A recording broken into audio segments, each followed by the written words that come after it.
David Erdos with poem 2 from Uneasy Verses for Difficult Times. MODERNA, WAILS.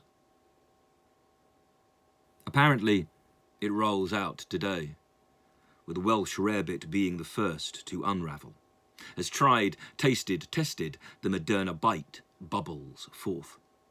There are no real differences to the way it's prepared than with Pfizer, nor with its results. So the flavour, fresh as it is, serves scant worth. As with cheeses or cake, or ice cream for that matter, the still less than perfect solution to society's ills finds more leaks than certainly the Welsh heartlands can grow, as something despoils the Red River, and their famous high accent attains a more tremulous pitch when they speak. I'm not even sure why it's Wales. That smacks to me of division. Something to them that's not London, and where Parliament's rats wreak revenge on erstwhile fields of green, across which the life we lived once, in some form of dream, still ran rampant, and where the idea of country was an idealistic description, and not a term that contained those more suited to what its first syllable can still mean.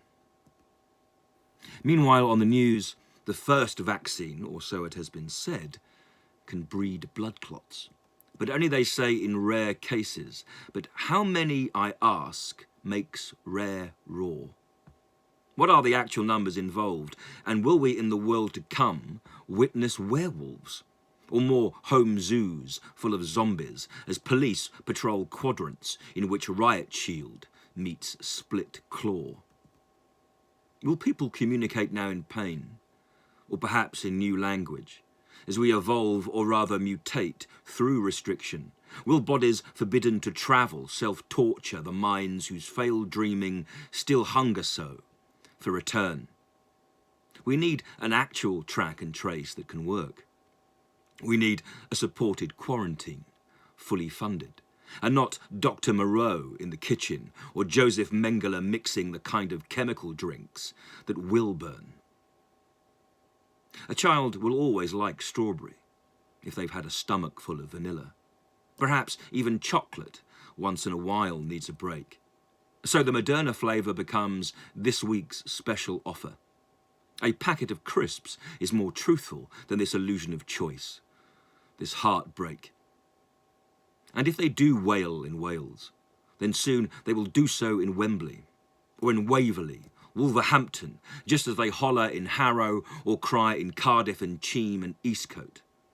And not always in pain, but in pride, primed by the need for hope's rash to spread on them and refashion the flesh into thinking that it can, in this modern age, risk no rope.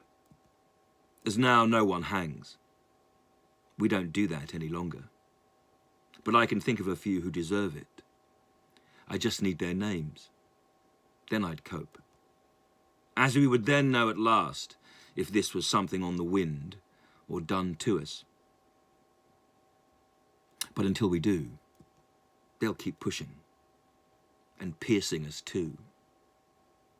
We're their scope.